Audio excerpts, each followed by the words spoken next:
What's up, YouTube? Right now, you're hanging with Mr. Jackson. Yo, we doing a reaction right now, y'all. Is NBA 2K24 gonna be paid to win? Yo, we about to see, y'all. Right now, we about to do a reaction to All City Live TV. His link will be in the description. But enough of that, yo. Let's get into it. Let's get it. What's up, YouTube? It's your boy, Mr. Jackson. Let us go. Alright, y'all. When I saw this, y'all, because y'all already know I pre-ordered Diablo 4, yo. And Diablo 4 right now, yo, with that Battle Pass, yo, they nerfed everything on the turnaround so everybody could play the season Battle Pass round. And guess what? It backfired. So if 2K24 trying to do something like that, I hope it backfired on them too. But enough of that, yeah. Let's get into this reaction, y'all. Let's get into it, man. All right, y'all. This is just got real.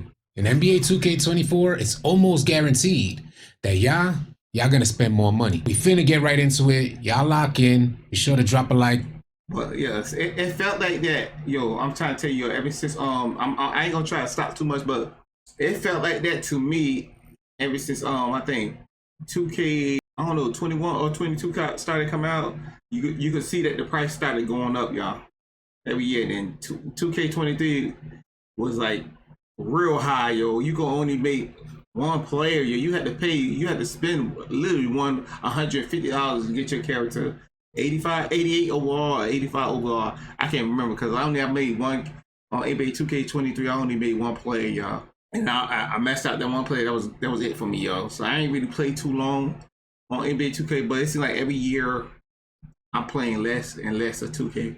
But let's get back into it. And drop a sub if you can. Before we start this, how many of you feel like 2K is becoming a pay to win sort of game? I'm definitely curious for your feedback. Sound off in the comment section. This was sent to me by our good homie All City Big Head, one of the leading figures on Intel for 2K. As the basis and the foundation for this video, I want to reference this article from Steven Totilo, author of Axios Gaming. It says Take-Two Interactive execs pay double this year. And you guys heard that right. The pay that they received in 2K22 has been doubled in 2K23 solely based in consumer recurrent spending, aka your microtransactions. And if you're anything like me, if I didn't get into this 2K content, you think I would have cared what the CEO is making? I'm gonna help you guys understand what happens when you play a game that manipulates the core gameplay to encourage or entice you guys to spend more money, generating more microtransaction revenue. That's why the first question I ask is, do you guys feel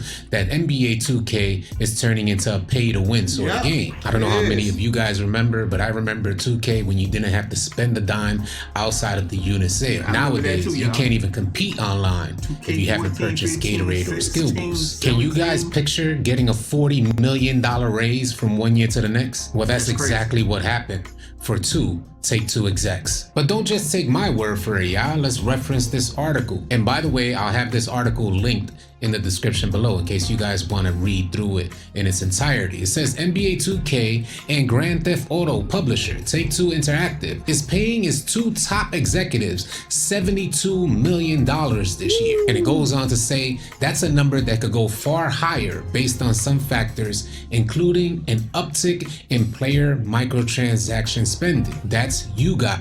Diablo 4 investors got something just like this, y'all, for the season Battle Pass, y'all. The same exact thing what he's showing for 2K, they got for Diablo 4 season Battle Pass, y'all, with the shareholders, man. And like these creators are getting real smart, yo, cause they finding out this stuff with no problem now. They getting real smart, yo.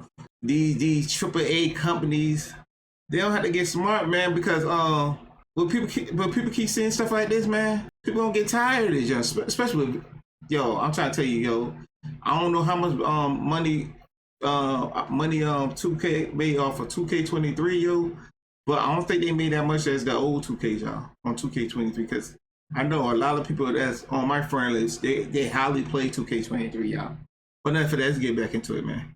guys digging in your pocket, making that additional extra build, and maybe a good 7 times out of 10 that build ends up getting shelved because of a patch that 2K drops and changes the whole gameplay that's in front of us. In turn, having you guys dig in your pocket yet again to drop another $100 on the game. The article goes, That what I'm talking about, nerf. That when they nerf your player, they make you want to build a whole nother guy. Not me.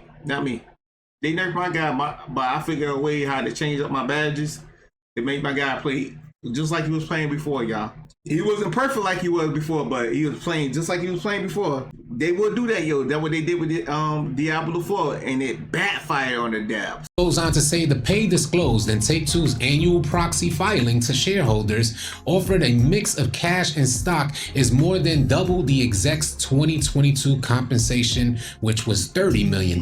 Now, the top 2 execs have a managing company, and it's called ZMC. And it says here a large portion of ZMC pay, which is $43.8 million, is tied to company performance, and nearly 25% of that $43 million is something that is directly relevant to players, an expected increase in recurrent consumer spending, aka spending money on microtransactions. If you guys haven't heard, ZMC, Strauss Zelnick and Sladoff entered into a new contract with Take-Two Interactive. That contract is supposed to last up until 2029, and this new contract is more heavily weighted in performance goals around recurrent spending, microtransactions. Now here's the kicker, y'all, and this is where you guys really come into play. It says ZMC's 2023 compensation included 0 from a near miss of a multi-million-dollar incentive tied to the company's earnings. But the $43.8 million based partially on microtransactions could drop if those goals aren't met, which are calculated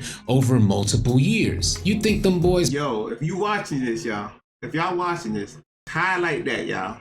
Just make one play, y'all. Make one play, y'all.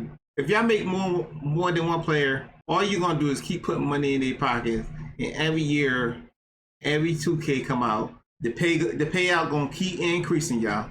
If you don't spend that much money, yo, they're gonna have to come down. If you don't spend that money, they're gonna have to come down. If they see you making one player, they're gonna come down. They're gonna come down a little bit, so you'll make 2 players. When it come out, if it's high, y'all, don't make one player. That's it. Is finna leave that type of money on the table, or is it much easier or much more likely for them to try to find ways to get you guys to spend more money on microtransactions? You see, if they don't hit these goals, they don't get that money. But if those goals are exceeded, if their microtransaction goals are exceeded past expectations, they get even more money. Salute to them boys for getting that bag. But should they be getting that bag at your expense? Should they be getting that bag by dropping patches that completely manipulate the game in front of us? Should they be getting... See, that's what's wrong with games is your game's supposed to be fun, y'all. But when they nerf stuff and stuff, put out these nerf patch, it's not fun. All they do is getting you mad. But games supposed to be fun. I just don't get it, man. Getting that bag by forcing microtransactions on us, making online gameplay damn near unplayable without the purchase of these skill boosts or Gatorade boosts. It's not you guys that are going crazy, y'all. Y'all not going crazy. Your players definitely not playing the same. Whether he's playing better. Yeah, these plays right here, man. Like that's why I don't even play online no more. Cause most of these boys that play online, they don't have a basketball IQ. It's just the arts class, man. These arts class where you buy all these boosts and you just focus on one thing, shooting with your player or dunking with your player or grabbing rebound with your player instead of being out there playing using your IQ like it was in NBA 2K 14, 15, 16, and 17. You had to use your IQ to play basketball. We ain't had no arts class, man. You just had to figure out your player and how to play defense and stuff like that. Like a lot of these dudes trash back then, yo. You could go back and watch my old part videos, man. Especially on 2K16, man. I had over 5,000 wins and 1,000 losses. So I won like 80% of my games, y'all. Mom was trash, y'all. Or he's playing worse. I could almost promise you he doesn't play the same. There's a lack of consistency there. And those fluctuations in consistency are exactly what have you guys exploring new options out there. In turn, digging in your pocket, spending more money, doubling these top 2 execs pay $40 million in 1 year. Last year they made 30 million. This year, 70+ million. That's only for 2 people. That contract goes on until 2029. Before we wrap up this video, I want to leave you guys with one thought. There's a theory that goes on, that's been going on for years within the 2K community, that towards the end of every single 2K annual cycle, the game gets frustratingly weird. Your jump shot doesn't hit the same, you don't finish the same. You see a lot of goofy animations out there. For those that know, they know. And there's just a theory that players have that are committed to gameplay and play the game throughout its entire annual cycle. The idea is that 2K makes the current iteration that you're playing on prior to the release of the new iteration more frustrating, so that way you're encouraged to make that pre-order. How likely that is, I have no idea. 2K development team could just be readjusting sliders to get analytics for the new game. That could prove true as well. Always remember that 2K is nothing without the player base. This platform is nothing without you. I personally just would like you guys to make more informed decisions when you're thinking about making that new build or digging in your pocket to buy more VC. I truly appreciate your time. Thank you so much. All right, y'all can go check him out, man. Right here, All City Live TV, man. Yo, he about to hit 100. He about to hit 100K. Let's get him to 100K. But yo, just like I say, man, 2K, man. 24. Only thing I'm focused on is my career, y'all. My career. I'm making one player, yo. If it's high like 2K23, I'm only making one player. If they come down, I might make 2 players. Might make 2 players. But I'm trying to make my player at least like 6'9", 6'10". I'm gonna make him good enough so that he got the dribble move, got the defense blocks, rebounds, everything. So I ain't trying to make him too tall like I did on 2K23 because I thought I was gonna go play the part.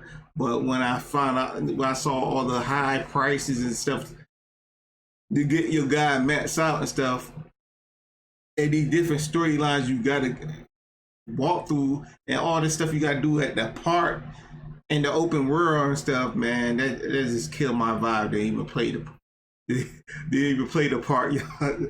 There was so much stuff you had to do on 2K23, y'all. I hope you don't have to do nothing now on 2K24, but most likely you might will. But I'm gonna go ahead and end it right here, y'all. Y'all please share comments down below what y'all think about what he was talking about, yo. Is it's gonna be pay to win? What y'all think, y'all? How y'all feel about 2K24, because I know you're hearing a lot of stuff already.